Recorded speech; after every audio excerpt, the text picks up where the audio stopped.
This is 2.4 homework, the real numbers. The point of this assignment is to learn how to use our calculator to crunch these numbers. The first page we've already done in class, and so I want to look at the second page over here.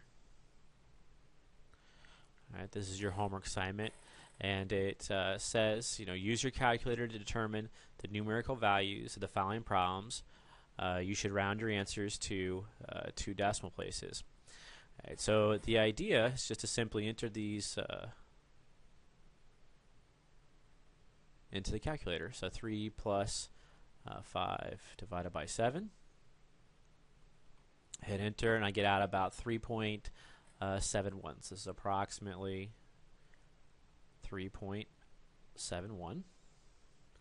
And then the next one, you have to remember that you'll have to put parentheses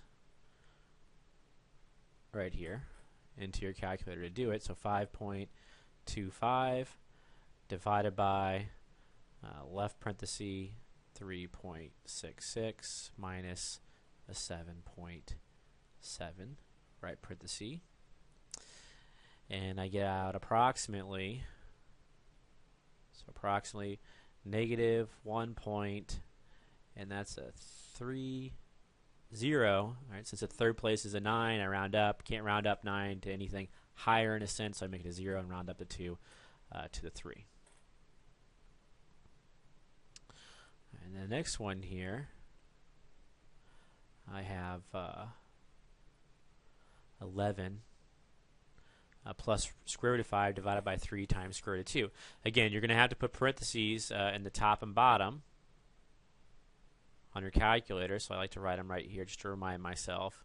All right, so left parenthesis 11 plus the second square root of 5 in parentheses for the square root, in parentheses for the numerator, and then divide by left parenthesis 3, multiply this by the square root of 2, in parentheses for square root, in parentheses for that denominator, hit enter, and out pops my answer for this one, which is about 3.12.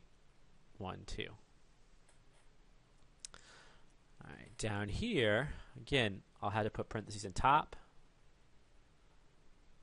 and bottom, and what I have is left parenthesis 5 minus 9 raised to the 3, right parenthesis, divide by left parenthesis 2 raised to the 2.5, so 2.5, plus a 7, in parenthesis for the denominator, hit enter, and out pops my answer of approximately minus 57.20.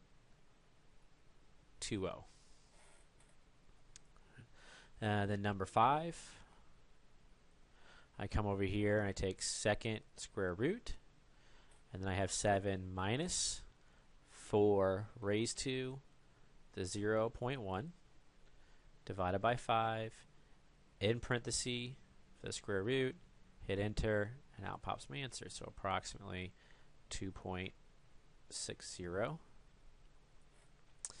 And then on number 6 here, I have second e to the, so it's second ln to get to the blue e to the x, and I plug in 1/3 here, so 1 divided by 3, in parenthesis for the exponential, and then minus 2 to the pi, so 2 raised to second to get to the pi. Enter, and out pops this answer. This is approximately minus 7.43. All right, number 7. I have pi over square root of e, so I take second pi, divide by, and I have to get the square root of e, so I'll take second square root, then second e to the, I put a 1 in here, in parentheses for the e, in parentheses for the root, hit enter, and out pops my answer, approximately 1.91.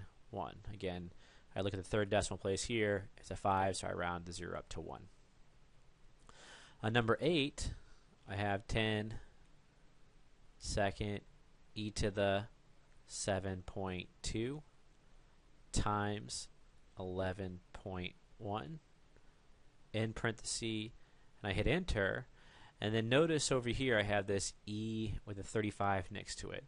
All right, so what I'm going to do is I'm going to round this to 2 decimal places. And so this is approximately 5.11. That big E, what that means is take times 10.